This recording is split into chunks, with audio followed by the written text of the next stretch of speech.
Epstein file में राहुल गांधी का नाम निकल के आ जाए? क्या हो अगर एप्स्टीन फाइल में अखिलेश यादव का नाम निकल के आ जाए?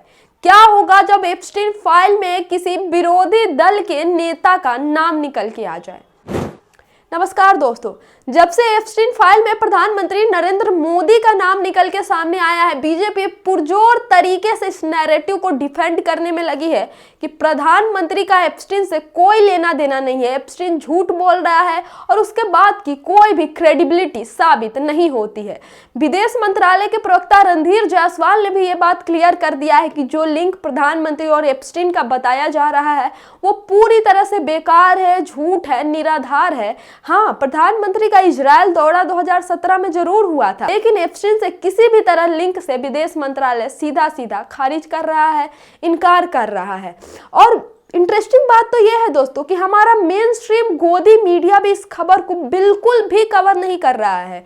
थोड़ी देर के लिए मान लीजिए कि अगर राहुल गांधी का इस एप्स्टीन फाइल में नाम सामने आ गया होता, थोड़ी देर के लिए मान लीजिए कि अखिलेश यादव का इस एप्स्टीन फाइल में नाम सामने आ गया होता, या फिर समाजवादी पार्टी या कांग्रेस के किसी नेता का नाम एप्स्टीन फाइल में सामने आ गया होता, तब क्या होता मैं आपको बताती हूँ। ये जो गोदी मीडिया है ना हमारे देश का, जो पूरी तरह बिक के दलाल बन चुका है, यही गोदी मीडिया प्राइम टाइम डिबेट शाम 4 बजे से रात 10 बजे तक बैठ के स्टूडियो में चिल्ला रहा होता कि समाजवादी पार्टी जवाब दे कि बलात्कारी और रेपिस्ट, सीरियल रेपिस्ट, यौन तस्करी करने वाला एप्स्टीन के साथ समाजवादी पार्टी के क्या रिश्ते हैं। कांग्रेस के अगर किसी नेता का या फिर राहुल गांधी का नाम आ गया होता तो पूरे देश में भारतीय जनता पार्टी के लोग सड़क पर उतरकर नंगा नाच कर रहे होते और कांग्रेस पार्टी से सवाल पूछते, राहुल गांधी को बदनाम करने में कोई भी कसर नहीं छोड़ते। और ये गोदी मीडिया अपने डिबेट में डंका पीट पीट कर कांग्रेस से सवाल करती और इस मुद्दे को पूरी तरह से भुनाती अपने आकाओं को खुश करने के लिए।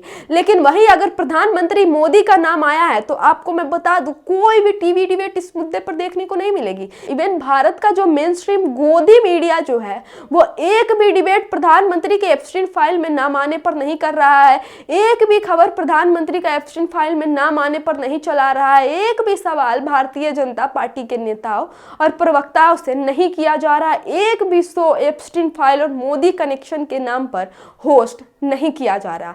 लेकिन वही सोच के देखिए कि अगर किसी विपक्ष के नेता का नाम आया होता तो यही गोदी मीडिया अभी क्या कर रही होती, विधवा विलाप कर रही होती और प्राइम टाइम डिबेट में इन दोनों पार्टियों के चरित्र का पूरी तरह से हनन कर रही होती।